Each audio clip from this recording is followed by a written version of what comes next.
Hello friends, मैं सुभाष शर्मा आपके YouTube channel the Neelanchal classes पर आपका बहुत बहुत स्वागत करता हूं।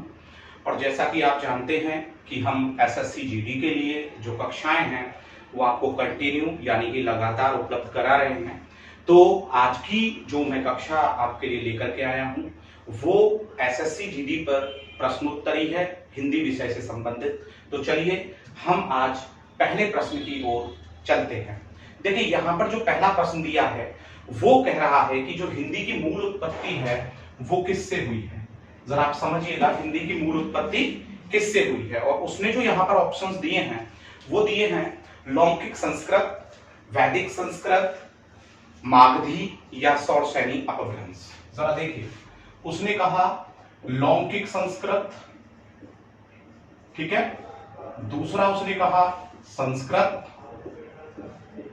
फिर उसने कहा मागधी और लास्ट में उसने कहा सौरसैनी अपभ्रंश।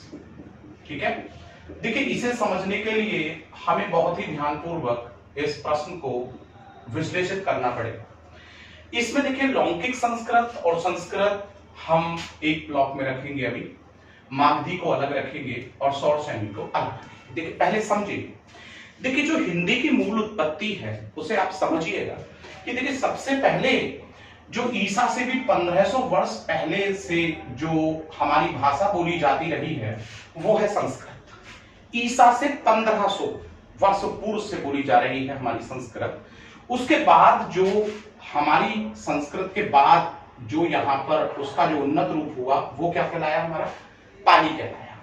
उसके बाद की अगर हम बात करें तो फिर आया प्राकृत। क्या आया? प्राकृत।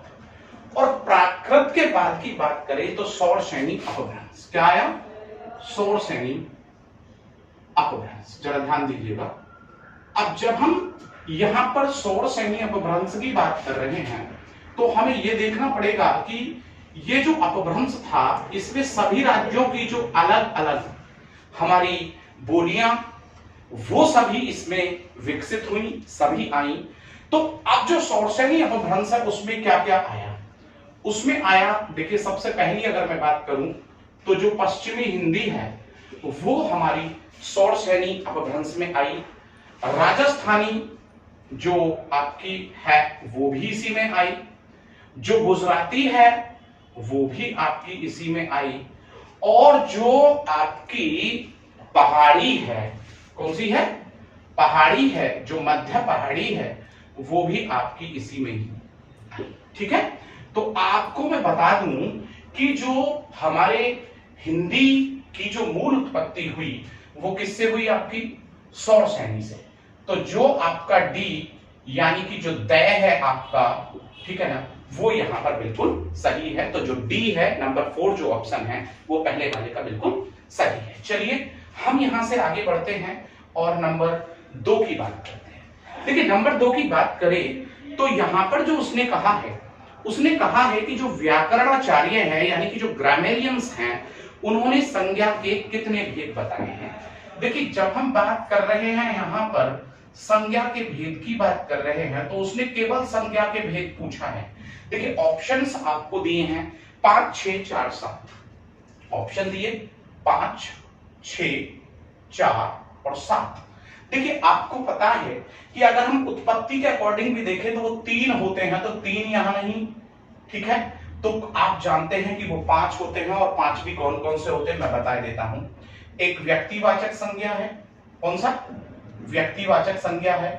तो एक आपका जातिवाचक संज्ञा है, कौन सा? जातिवाचक। एक आपका भाववाचक संज्ञा है, ठीक है। एक आपका द्रव्य जिसे आप पदार्थवाचक बोल देते हैं, द्रव्यवाचक संज्ञा है। और एक आपका समूहवाचक संज्ञा है, ठीक है ना। तो आप समझ गए होंगे कि जो हमारे संज्ञा के भेद हैं व्याकरण विदों के अनुसार वो कितने होते हैं? वो 5 होते हैं। तो अब हम यहां से आगे यानी कि नंबर 3 प्रश्न की ओर बढ़ते हैं और देखते हैं कि नंबर जो 3 प्रश्न है वो आपका क्या कह रहा है। तो चलिए जल्दी से नंबर 3 को आप पढ़ लीजिए, आपके स्क्रीन पर दिखाई दे रहा है नंबर 3। देखिए नंबर 3 ने यहां पर कहा है कि जब एक वर्ण दो बार मिलता है तो उसे क्या कहा जाता है। जरा प्रश्न को ध्यानपूर्वक समझिएगा। नंबर 3 में उसने कहा एक वर्ण यानी कि समान वर्ण, उसने क्या कहा, जब समान वर्ण दो बार, कितने बार, दो बार आए तो उसे क्या कहा जाता है। अब उसने ऑप्शन दिया है, यहां पर ऑप्शन की बात की जाए तो उसने कहा है कि उसे हम कहेंगे संयुक्त, स्पर्श, द्वित्व या ऊष्म। देखिए संयुक्त, स्पर्श, ठीक है ना, और उसने स्पर्श के बाद यहां पर जो कहा है वो कहा है द्वित्व और ऊष्म। जब द्वित्व की बात आती है और ऊष्म की बात आती है तो अब समझना। देखिए संयुक्त आपके हिंदी में 4 वर्ण होते हैं और वो होते हैं छ, त्र, ग और श्र, राइट है। तो इनमें से कोई सा नहीं कहलाएगा जब दो वर्ण एक साथ मिलेंगे, तो यहां पर नहीं, इनसे वो एक ही वर्ण कहलाता है, एक ही वर्ण है मगर सही। स्पर्शी में क वर्ग, च वर्ग, ट वर्ग, त वर्ग और प वर्ग ये आते हैं, तो श्योर है कि ये आपके नहीं है। द्वित्व, हाँ जो द्वित्व है, जैसे हमने लिख दिया यहां पर कच्चा, तो कच्चा में एक समान आया तो यहां पर ये क्या कहलाएगा, द्वित्व। इसी प्रकार से पक्का, तो पक्का क्या कहलाएगा, द्वित्व। और ऊष्म की अगर हम बात करते हैं तो जिनके उच्चारण में क्या निकलती है, ऊष्मा का ज्यादा निर्गमन होता है तो वो ऊष्म व्यंजन कहलाते हैं। तो जो आपका द्वित्व का जो यहां पर ये ऑप्शन है, यानी कि जो ऑप्शन नंबर 3 है, वो यहां पर आपका बिल्कुल सही है। चलिए हम यहां से फिर आगे बढ़ने की कोशिश करते हैं और देखिए वो यहां से आगे बढ़ने पर जो यहां से आगे वो प्रश्न दे रहा है, तो प्रश्न नंबर जो उसका 4 है, वो 4 नंबर प्रश्न के लिए कह रहा है कि वह छोटी से छोटी ध्वनि, क्या बोल रहा है वो, वह छोटी से छोटी ध्वनि जिसके टुकड़े नहीं होते उसे क्या कहा जाता है, व्यंजन, शब्द, वाक्य या वर्ण। देखिए व्यंजन, शब्द, वाक्य या वर्ण उसने ये कहा है। और उसने कहा कि वह छोटी से छोटी ध्वनि जिसके टुकड़े नहीं हो सकते। देखिए जो व्यंजन होता है वो कभी भी स्वतंत्र नहीं होता। व्यंजन में व्यंजन का उच्चारण करने के लिए हमें क्या करना होता है, किसी स्वर की सहायता लेनी होती है।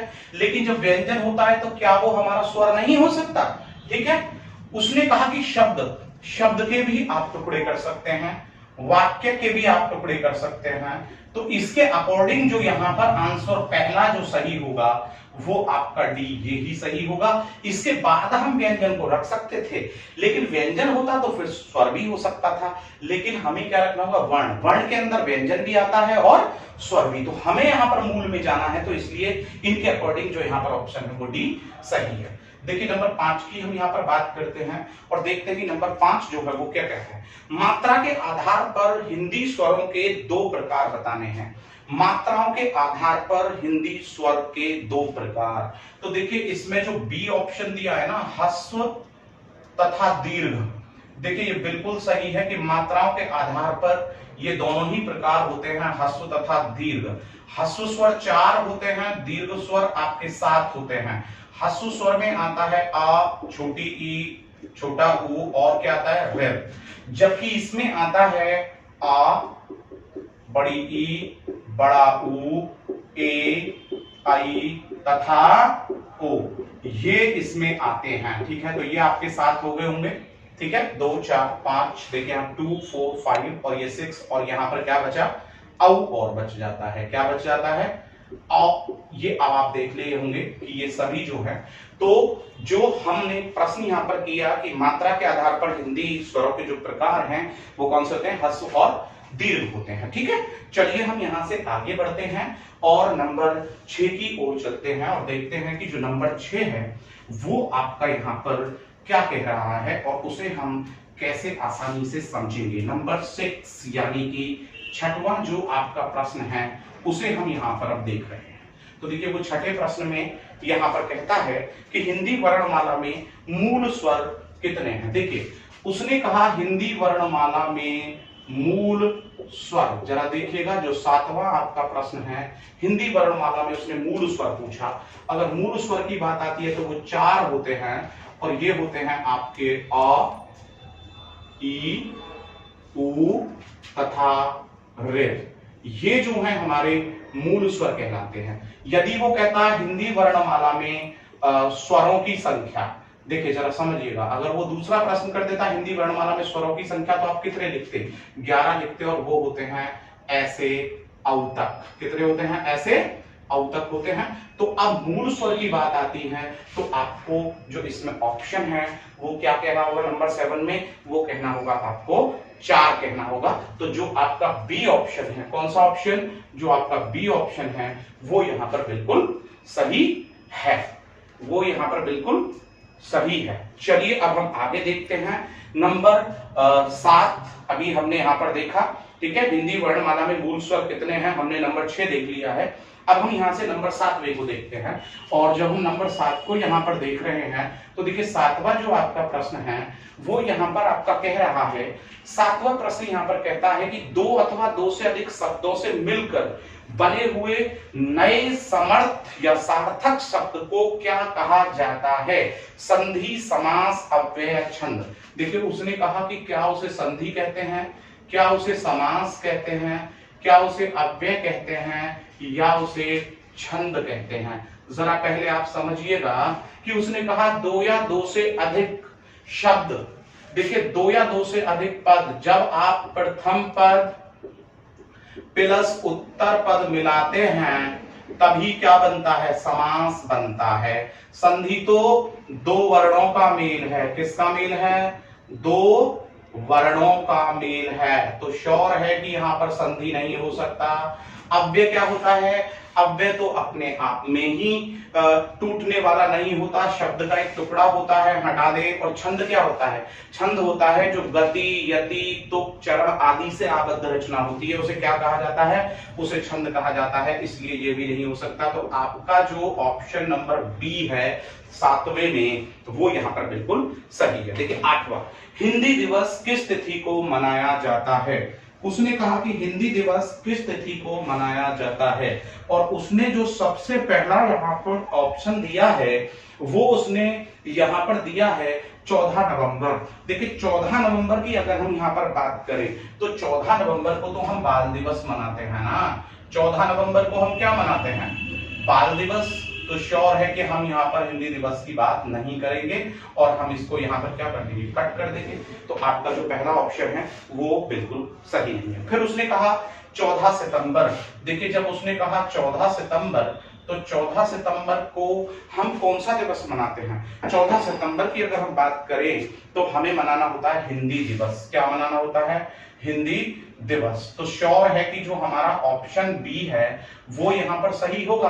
लेकिन हम सी पर भी चर्चा कर लेते हैं, और सी के बारे में उसने कहा है कि बताइए कि हम जो 14 अगस्त है उसे कौन से दिवस के रूप में मनाते हैं। देखिए अभी इसी वर्ष ही नरेंद्र मोदी जी ने इस 14 अगस्त को पार्टीशन हॉरर्स रिमेम्बरेंस डे मनाया है। क्या मनाया है?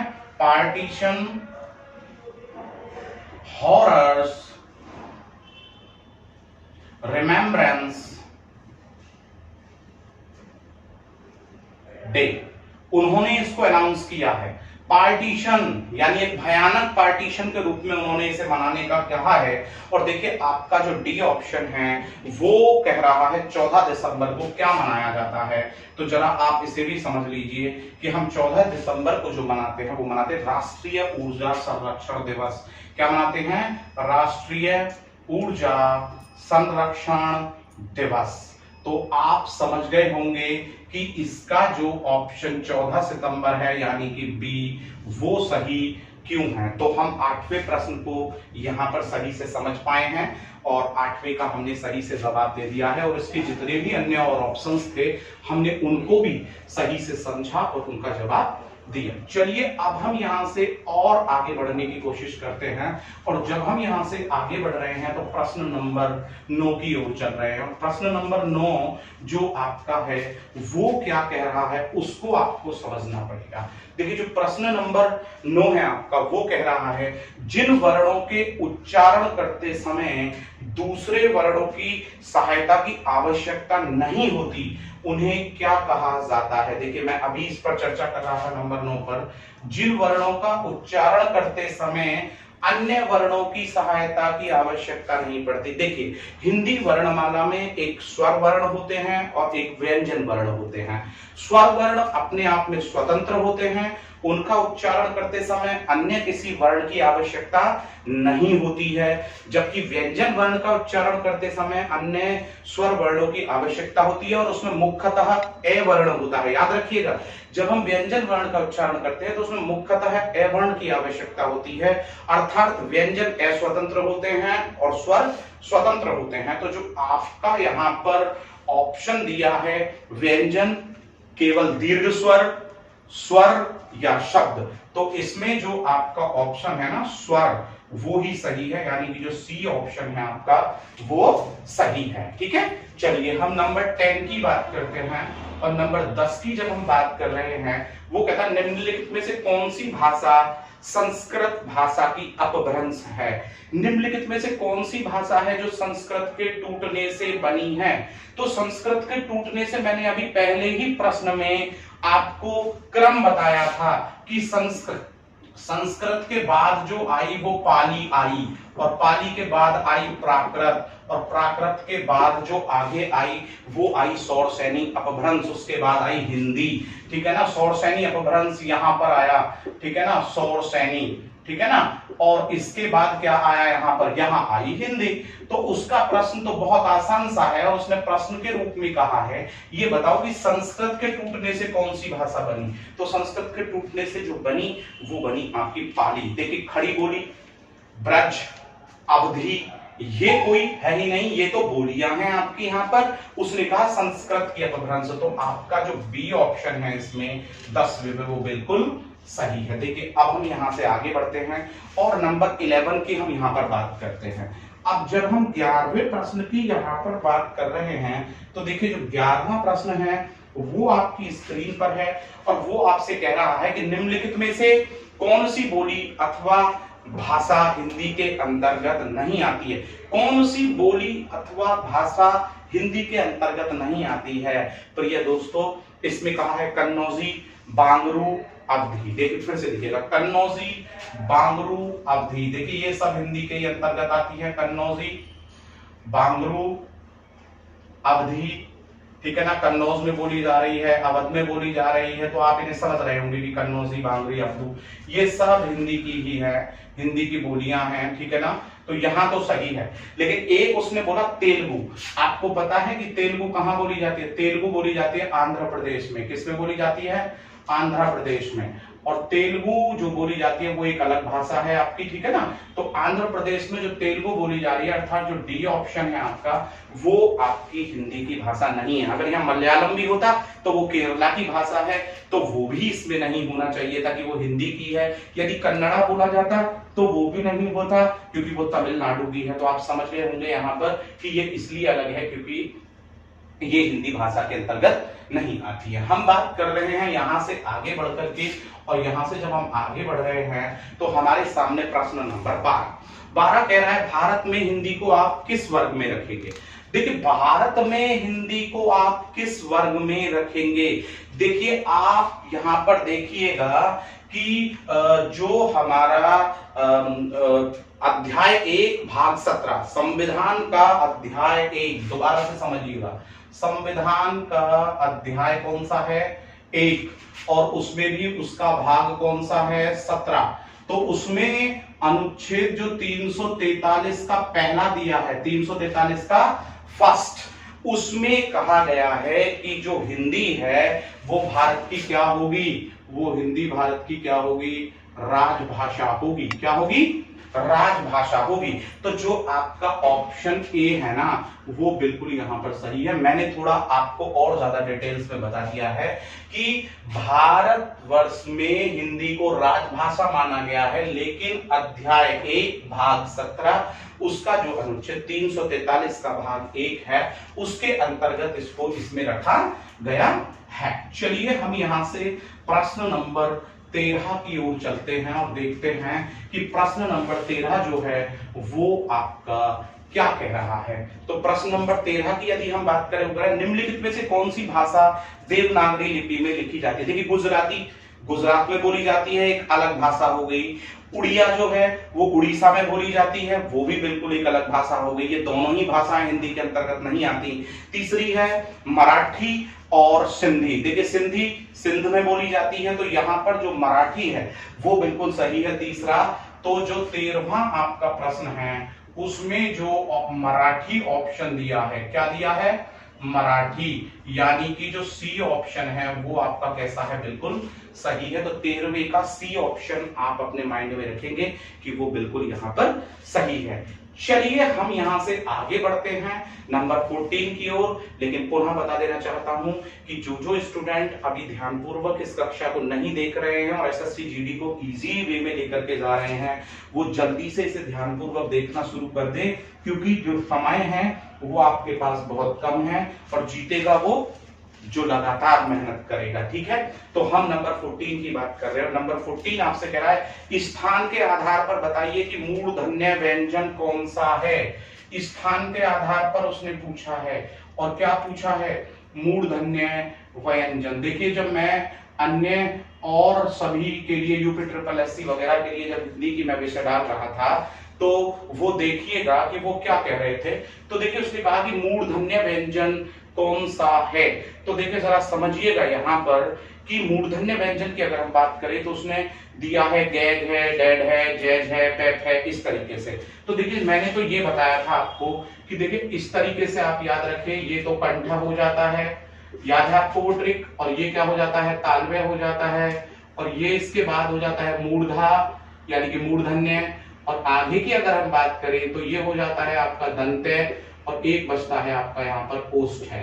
ठीक है, ये मैंने ट्रिक आपको दी थी वर्णमाला की, आप जो भाग है उन्हें देख सकते हैं।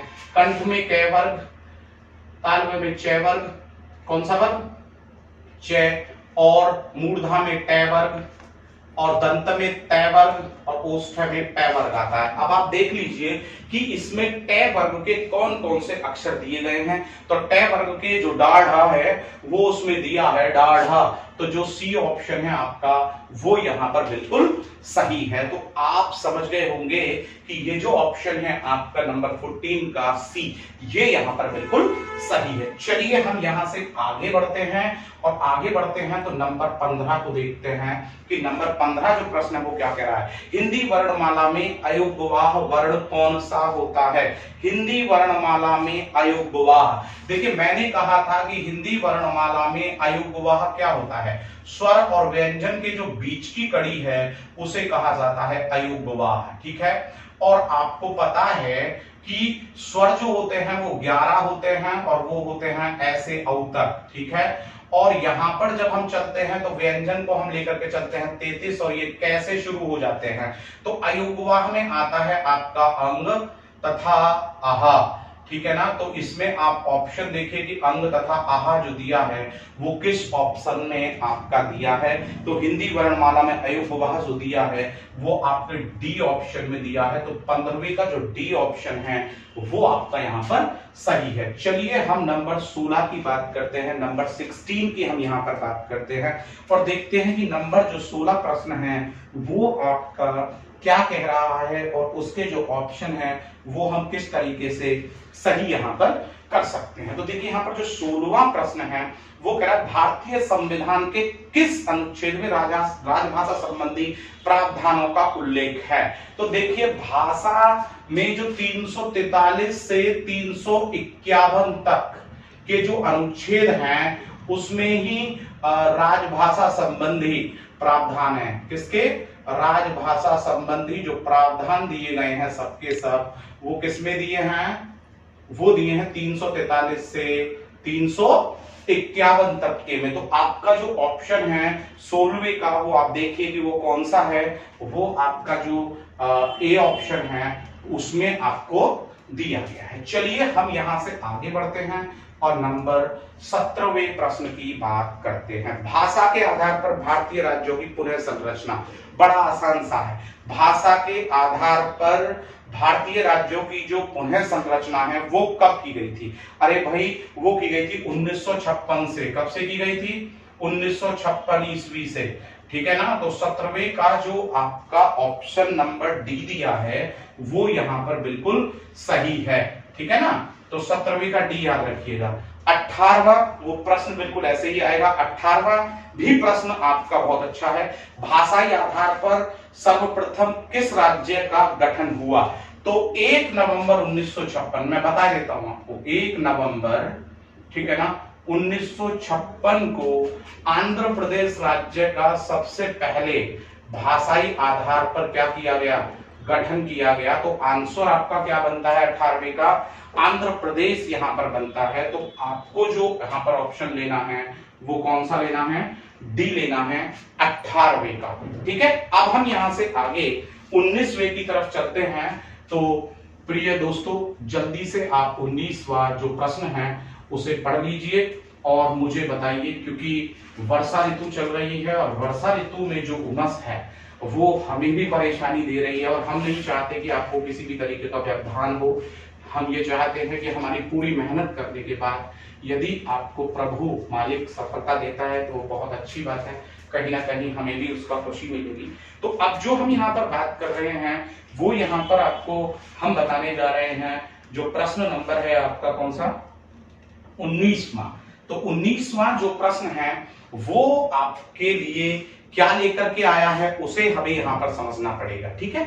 और 19वां जो प्रश्न है वो आपसे कहता है कि एक वाक्य के लिए उसने पूछा है कि एक शब्द बताना है। उसने कहा जिसका ज्ञान इंद्रियों के द्वारा ना हो। जरा ध्यान से देखिएगा, उसने कहा है जिसका ज्ञान इंद्रियों के द्वारा ना हो। तो देखिए उसने पहला ऑप्शन दिया है जिसका ज्ञान इंद्रिय के द्वारा ना हो, पहला दिया है ए इंद्रियातीत। तो पहले तो हमें ये देखना पड़ेगा कि ए मींस नहीं हो जाता है और इंद्रियातीत से या अगोचर से। देखिए ए तो हमारा बिल्कुल ही गलत है क्योंकि उसमें ए लग रहा है, और बे में जो दिया है ना उसने बी जो दिया है अगोचर, अगोचर भी मैं उसे बोल सकता हूं ऑप्शन, या मैं उसे बोल सकता हूं इंद्रियातीत। अब इंद्रियातीत या अगोचर क्या होता है? आपका बी ही ऑप्शन सही है। वो कहता है कि जिसका ज्ञान इंद्रियों के द्वारा ना हो। फिर उसने कहा इंद्रियागम्य। क्या बोला है तीसरे में? इंद्रियागम्य। आपको यह समझना पड़ेगा कि इंद्रियागम्य क्या होता है। इंद्रियागम्य होता है जिसका ज्ञान हम किससे कर सके? इंद्रियों से कर सके। जिसका ज्ञान हम इंद्रियों से कर सके। तो ये तो नेगेटिव हो गया, तो हम इसे भी हटा देंगे, ठीक है। और जो आपका डी ऑप्शन है वो कहता है अगम, और अगम का मतलब होता है दुर्गम या न चलने वाला। अगम का मतलब क्या होता है? दुर्गम या न चलने वाला। तो श्योर है कि अब आपका जो ऑप्शन है वो कौन सा बचता है? 19वें में डी बचता है। चलिए हम जल्दी से 20वें की ओर बढ़ते हैं। और 20वां आपका यहां पर कह रहा है निम्नलिखित में से जो निम्नलिखित वाक्य है उसके लिए आपको एक शब्द में जवाब देना है। उसने कहा कि बताइए आपका जो स्वयं सेवक शब्द है उससे क्या वाक्य बनेगा? स्वयं सेवक से क्या तात्पर्य होगा? पहला दिया सबकी सेवा करने वाला। देखिए स्वयं मीन्स होता है अपनी और सेवक सेवक, तो यहां पर सबकी सेवा करने वाला बिल्कुल गलत, स्वयं की सेवा करने वाला बिल्कुल गलत। देखिए जो स्वयं सेवक होता है वो यहां पर जो है उससे मतलब होता है कि अपनी इच्छा से जो दूसरों की सेवा करता है। देखिए स्वयं सेवक जिसको हम बोलते हैं वॉलेंटियर, इंग्लिश में बोला जाता है वॉलेंटियर। और देखिए मैं आपको बता दूं यूनाइटेड नेशंस वगैरह में इस प्रकार के बहुत सारे लोग होते हैं जो शांति के रूप में काम करते हैं, जैसे रेड क्रॉस सोसाइटी वगैरह में होते हैं।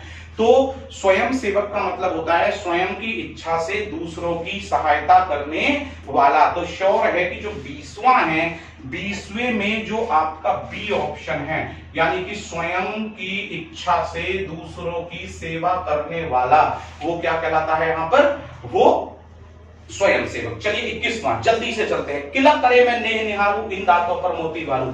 आपके ऑप्शन पर किलक अरे मैं नेह निहारू इन दांतों पर मोती वारू। इसमें उसने पूछा है कि ये बताइए कि इसमें कौन सा आपका जो स्थायी भाव या जो आपका रस है वो बताना है। तो देखिए उसने पहला कहा वीर रस, तो वीर रस तो उत्साह को दर्शाता है, और जबकि यहाँ एक माँ अपने बेटे से कह रही है कि किलक अरे मैं नेह निहारूं, अरे इनकी जो किलकारी है इसे तो मैं अपलक देखती रहूं, और ये जो दांत हैं इन पर तो मैं मोतियों को वार सकती हूं। तो वीर रस नहीं है। और शांत रस क्या होता है, भगवत विषय रति होती है उसमें, ठीक है ना। कैसी होती है, जहां पर बिल्कुल शांति होती है, यानी कि प्रभु में उसका जो है वो बन जाता है जो ध्यान है।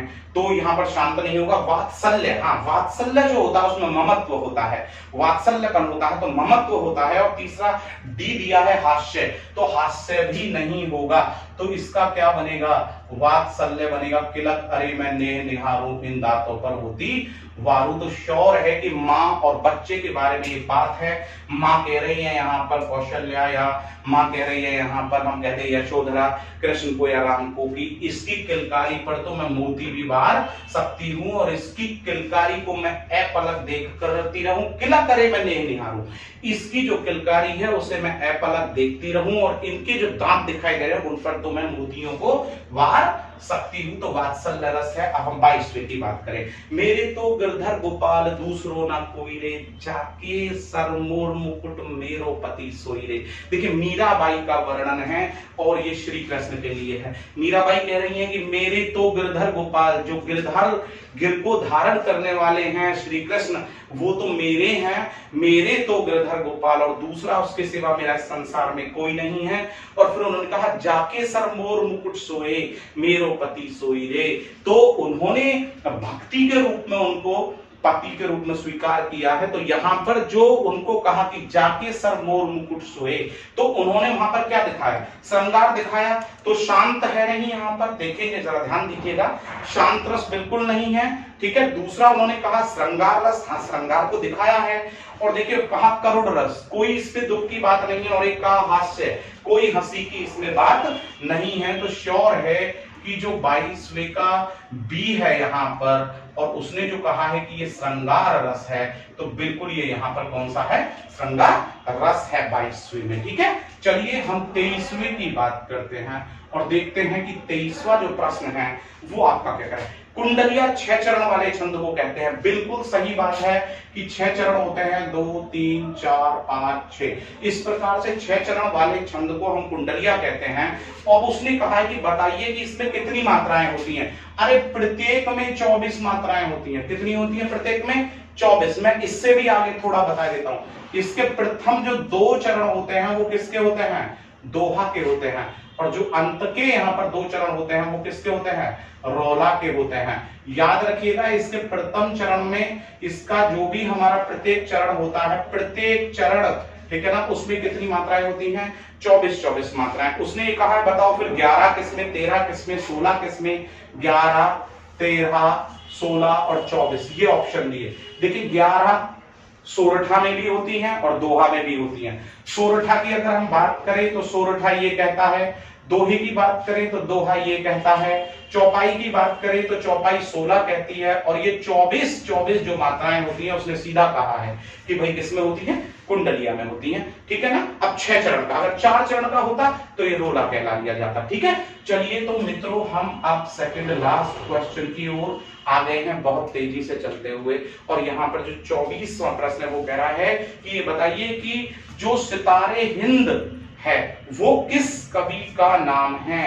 देखिए इसमें कोई कोताही नहीं है, इसमें कोई संशय नहीं है कि जो राजा शिव प्रसाद सितारे हिंद हैं उनको भी तो सितारे हिंद कहा जाता है।